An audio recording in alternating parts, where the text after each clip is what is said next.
ঘরে থাকা সামান্য কিছু উপকরণ দিয়ে আজকে তৈরি করব মাটন চুই ঝাল।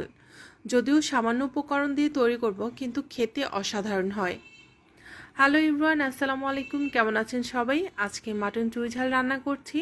আর মাটন চুই ঝাল রান্না করার জন্য প্রথমে একটি প্যানের মধ্যে আমি হাড় চর্বি সহ 2 কেজি পরিমাণ মাটন নিয়েছি। হাফ কাপ পরিমাণ আদা রসুন দিয়েছি, তেজপাতা এবং লং, এলাচ, দারচিনি দিয়েছি 3-4 পিস করে। তারপর এখানে আমি 2 টেবিল চামচ পরিমাণ মরিচের গুঁড়া, 2 টেবিল চামচ পরিমাণ হলুদের গুঁড়া, 1 টেবিল চামচ পরিমাণ গরম মশলার গুঁড়া, 1 চা চামচ পরিমাণ সাদা গোলমরিচের গুঁড়া, 2 চা চামচ পরিমাণ লবণ দিয়েছি।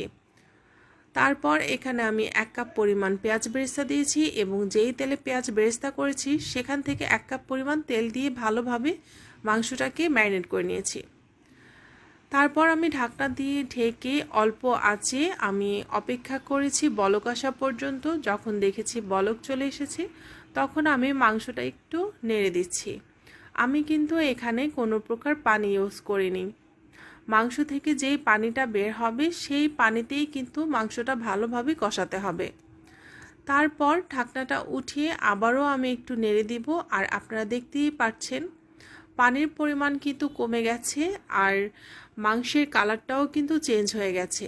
এখন এই পর্যায়ে আমি 2 কাপ পরিমাণ পানি দিয়ে দিচ্ছি এবং আবারও একটু নেড়ে দিচ্ছি। তারপর ঢাকনা দিয়ে ঢেকে অপেক্ষা করছি কিছুক্ষণ। এই পর্যায়ে আমি ঢাকনা তুলে কাঁচামরিচ দিয়ে দিয়েছি এবং চুই ঝাল কেটে টুকরো করে দিয়েছি। চুই ঝালগুলো কিন্তু এখন অ্যাভেলেবেল পাওয়া যায় বিভিন্ন সুপার শপে, অনলাইন পেজে। আপনাদের নিকটবর্তী যে কোনো জায়গা থেকেই কিন্তু আপনারা এই চুই ঝালটা কালেক্ট করতে পারেন।